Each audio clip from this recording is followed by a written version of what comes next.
Good morning. Welcome to Leaning In with Ann. A walk and talk I do every morning. So yesterday, as I was contemplating what we're going to talk about today, I kept hearing the word becoming. And then this morning, totally changed. And we're going to talk about letting go.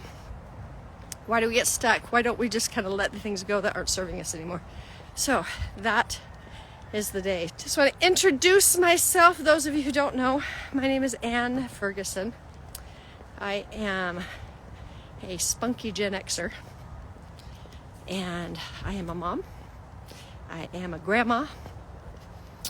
I am an author. I am a presenter, trainer, mindset coach, personal mentor. That's my favorite, personal mentor. And I have a passion to support people in their becoming, whatever that is. Like holding space, holding vision, offering support, whatever I can do. There's a reason for that. It's because I had a mix of it when I was a kid. My mom secretly supported things that I was passionate about. I know now that she sacrificed way more than I thought she did. My dad, on the other hand, was the complete opposite, where he largely ignored what I was doing. So I have this passion to show up for people who don't have people that show up for them. Or if they've been told for years that they can't or they shouldn't want to do what feels passionate. So that's who I am, and I want to get into our day. Right now, let's get centered. I want you to take just a minute to breathe, look around. Where are you? Tap into the reality that there is someone greater than you who has most likely led you into this space for whatever reason. So if you're watching this on the replay, just take a minute, take a deep breath, find your body, find your God. I'm going to do that with you. Hold on, I'm going to...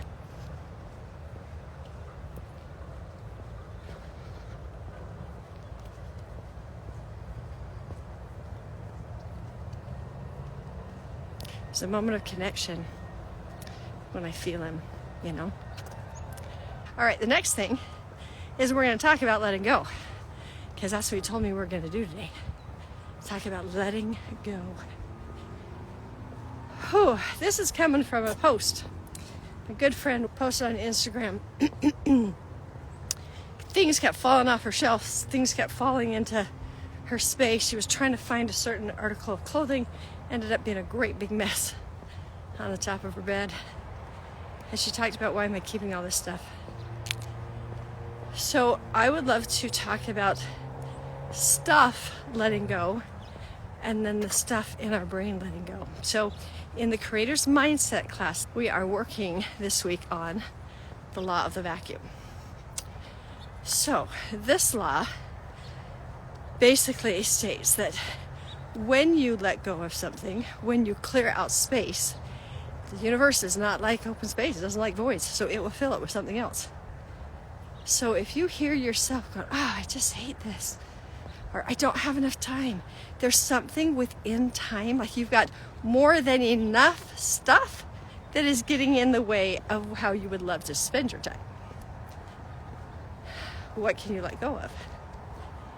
Now, as I was writing this morning, the post kind of inviting people into this space, I went into that feeling of letting go. And I went back into nostalgia. Like, there are things that I've carried around this country. I have moved, 6 times in 15 years? And there are bins of things that I hold on to. Some of that is memorabilia, family history kind of stuff that I would love to preserve, right? I've got other stuff that is around that I hold on to, and I'm like, why don't I just give that stuff up? And I realize that there's like this emotional attachment to things, and I'm like, what is that emotion? And I felt the loss of time, meaning the time that I was there. If I give something up, it's like it's really over. So like the dress, right? The dress I wore, I think I still got this one. This one's deep in the closet. I went to the inauguration. I went to 2 inaugural balls, both George W. Bush. And the dresses that I wore. What's interesting is the one dress that I wore that I think I still have. It's got a double thing. On the one side, I had no money. And yet, my ex worked for a senator on the Hill, so we had been invited. And a friend of mine, a very close friend of mine, and her husband purchased a ball gown for me so that I could feel beautiful and wonderful. And I've got beautiful feelings of that. It was like a fairy godmother moment. On the other hand, we were at the end of our marriage, and I did not feel beautiful in the eyes of my husband. It was duty. He couldn't take the person he really wanted to take, because that would be inappropriate. So I've got this beautiful ball gown, and I'm just feeling not enough, not loved, not cherished at all. And yet I've kept on. Like, why have I kept that? Right? I was thinking about it this morning when I was looking into this nostalgia, things of my children. When I was a busy mom and I was happily doing Halloween and I was busier than I had ever been, and I was so happy running around and doing all of these things, right? So I've got things from my kids that for me just bring so much joy because it was joyful. And yet my kids have moved on, and it's not important to them. It's actually taking up space in my house for other things that it makes me feel crowded. It makes me feel stuck. And yet I can't let go, but I can let go. So this is what we're going to do. Have you ever given something up and been excited about it because you're anticipating what's coming? Like, okay, I've done it once or twice. Have you ever traded in a car? And that car has got lots of memories. That car has got trips and things and all the stuff, right? Oh, the bags of Halloween costumes your kids wore. So, how was that? All the memories, right? Oh, I've still got the little Tinkerbell outfit. I've got the Tiger Lily outfit. We were all the Peter Pan family one year. They liked me then. That's what it is. Even though I was emotionally immature, I really loved it. And I really did my best with the light knowledge I had at the time. And they depended on me. And they told me things, and they were excited, and we did things. And now they're adults. And the wounds have shown up. The not so great stuff that I did has shown up. So I get it, holding on to the times and the things that you did when it was great, right? And it's hard to let go of that stuff. But it's not serving me to have it all around. Because why? Because if I hold on to what was in the past, it's so much harder for me to forge a new, even better relationship in the future. I can't relate to my children in the way that I did when they were 4 and 8. They're 30. They're parents. So that time is actually over. And if I hold on to that time where I felt safe and loved as a parent, then I do not actually step in to the beautiful relationship of adult children. Conversations that I couldn't have with them when they were little, right? Because they didn't have enough understanding, and now they've got it, and they're healing, and they're becoming whole human beings. So this is what we're going to do. We're going to think of a time when we let go of something and we're so excited about what was coming in to being about that, right? Sometimes it's painful past, sometimes it's toxic relationships, sometimes it's just old things like an old car, right? Yes, we're vacuum lying. We're using the law of the vacuum. Getting rid of stuff so that new stuff can come in. So, when is a time? For me, I've got a lot of loss. This is crazy. I'm thinking of houses. I didn't want to let go of the house.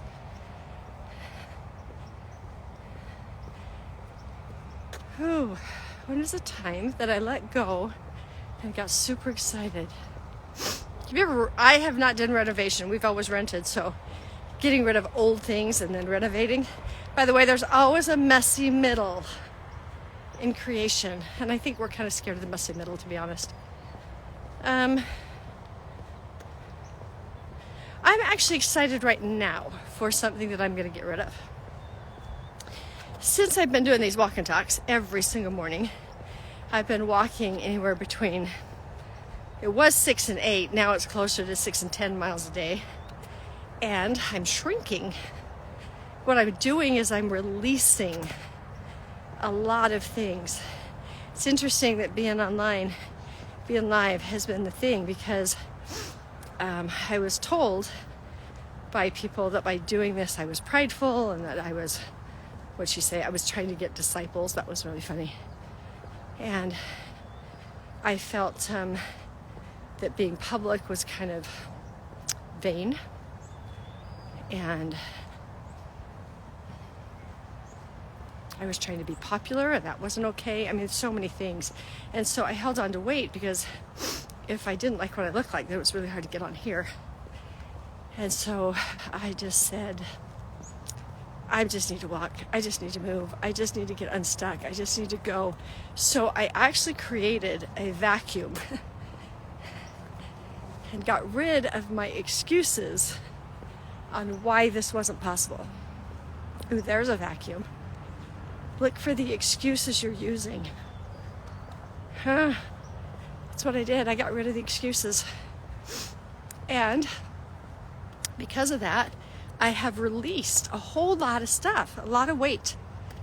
And it's the physical weight, it is the emotional weight, it is the feeling old weight.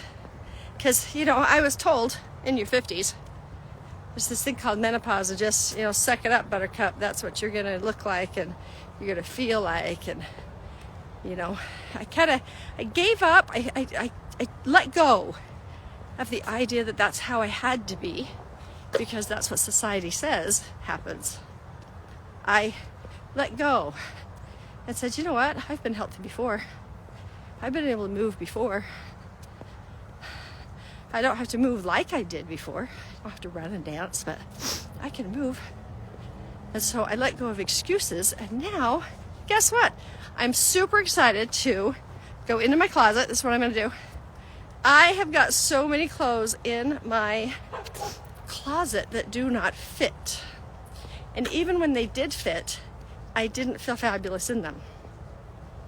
So, what I'm going to do is I'm going to have a fashion show. And I'm going to put on just about everything in my closet. And if I feel fabulous in it, I am going to keep it. And if I don't feel fabulous in it, I am going to let it go.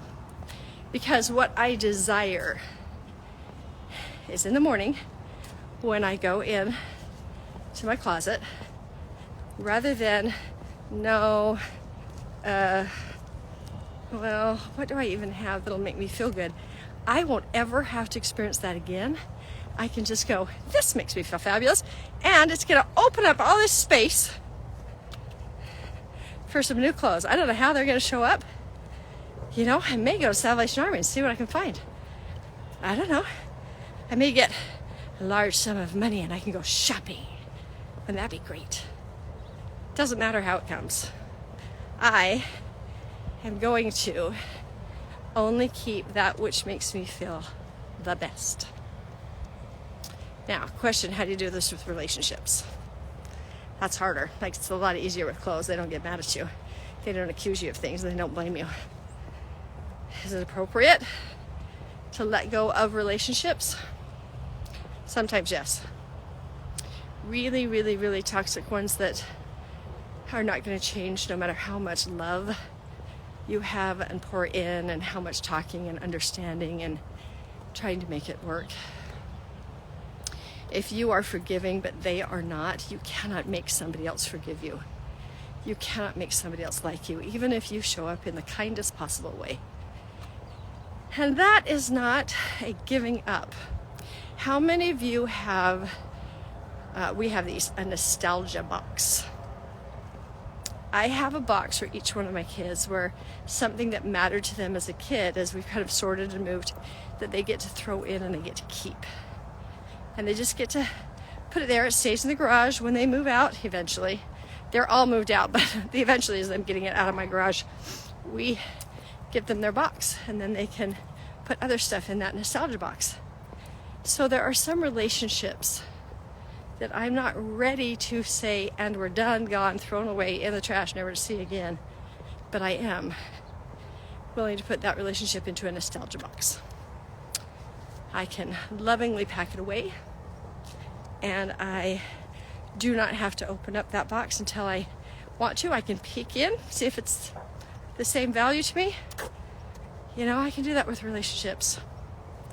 The ones that really are crushing my existence. Easier said than done, depending on how close the relationship and whether you're living with that person or deep family members, right? That's an interesting thing.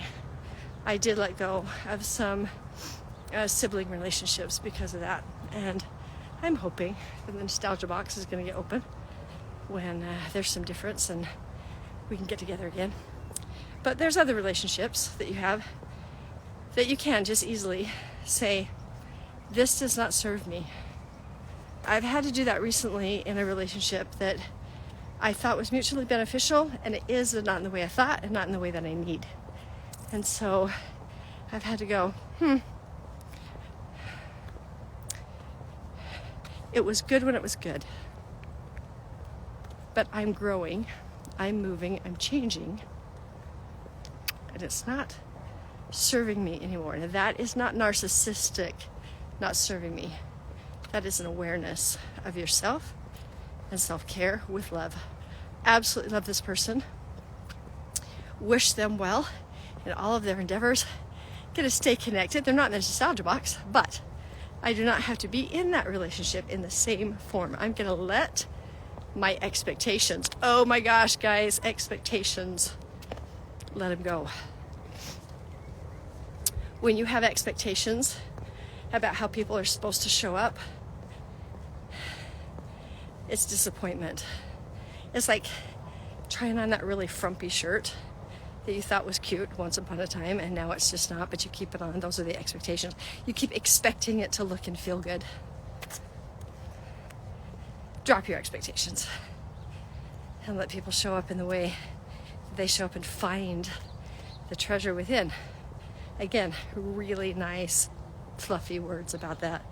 Not so easy. Not so easy, but it's possible. What else can we let go of, guys? So we've got excuses, letting go of excuses. That's a vacuum. Oh, okay, everything in your phone. How many apps do you have that you never use? Okay, so the challenge that I gave the Creator's Mindset class is to let go of some things. look around. Any place that you feel restricted and or stuck, is there something you can let go of? So I have got so many apps. You know what? I can get them off of my phone, because if I ever need them again, they're just going to say, oh, download. Like, why am I keeping things around on my phone that makes me feel frustrated every time I go through and I'm trying to find the one I need? I can just, like my clothes, does this app serve me on a regular basis? Have I touched this in the last month? If not, getting rid of it. Oh my gosh, so many emails. It's not even funny. That one's going to take hours. But cleaning out emails, just delete. I'm going to do that too. What else? What else encroaches on our time and our space, guys? What else? Physically get rid of something so that you can physically feel the freedom of release. Like, go into the junk drawer and throw out the junk. It's like you feel, oh, so organized and great. It doesn't have to be a great big huge project. Like, you don't have to attach the garage, right? It can be just a little thing. But every day this week, let go of something and then see how you feel when you have released something. Lots of things that we can get rid of. So before we leave, I would love for you to state right now, what's one thing, one area of your life this week that you can get rid of stuff? What are you committed to just clear out so that you can experience the freedom of moving forward? Because when we feel stuck, law of the vacuum, that's what we got to apply. Moving forward with grace. So this is what we're going to do. We're going to take that time when we let go of stuff with excited anticipation, and we're going to think of that before we start. Okay, everybody do this. Anytime you have gotten rid of something and something much better came into your space, find that memory. Grab that memory. Feel it. And then project it into what you're about to do. And then watch this thing happen. Because law of the vacuum does not have to be painful. Law of the vacuum can be full of excited anticipation. One thing at a time. I'm going to do my closet. That is what I'm going to do this weekend. All right. Those of you who are watching this later, I would love to support you in a creator's mindset class. We do all of the laws of creation, and it's co-creation with God. And we figure out how to make our life be all that we want it to be and be empowered in doing it. It's not a bunch of rah-rah. There's no shame-based coaching where it's like, you're in your way. Nope. It's just, hey, let's look at it. Let's figure out what you want to do, and let's move forward. I also give a pattern of creation so that every day you can get inspired action steps. That's super fun.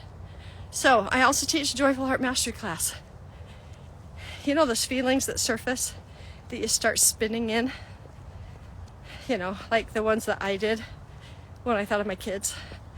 Those emotions, I could hold on to that and keep it. Shove it back down. Or I can go, well, that's interesting that there is something that is just coming up. How do I clear this out so it's not part of my space? How do I get rid of emotional stuff and provide a law of the vacuum for everything that is good? Joyful Heart Mastery helps with emotional regulation. It's stuff you didn't get when you were a kid. If you had emotionally immature parents, they didn't know, and then you were left on your own. You know, so many things. But I would love to support you in that. It's really fun. I'm talking to you. Yeah, you. So there's people who watch this, and then I call them up and we talk, and I go, would you like to join? And they go, oh yeah, I mean, I've heard about it. Okay, so right now, I don't know who you are, but I want you to join me in an experience for 3 months that changes you. So it's not an automated course. You don't buy it and then it's automated. You actually work with me or with one of the mentors that I have trained to teach these courses. I would love to have you there. All right, everybody, create your day. Notice anything that shouldn't be there or doesn't serve you. Evaluate where that thing needs to go and whether or not it's really a good idea to just let it go so that you can bring new things into your space. Guys, do you remember when you were a young mom and you're like, I cannot wait till these kids grow up? They're grown up. So now what? Hang on to when they were little? I'm growing. I'm changing, I'm morphing, and therefore the things that serve me are going to come in and out of my life. It's part of it. So let's get excited. All right, everybody, have a beautiful, wonderful, divine day. Check how many miles I got in today. That's one of the things I do at the end of this, right? I can't hold you and my watch at the same time. Hold on. 4.36 miles. That's where we're at. All right, everybody, have a wonderful day. See ya.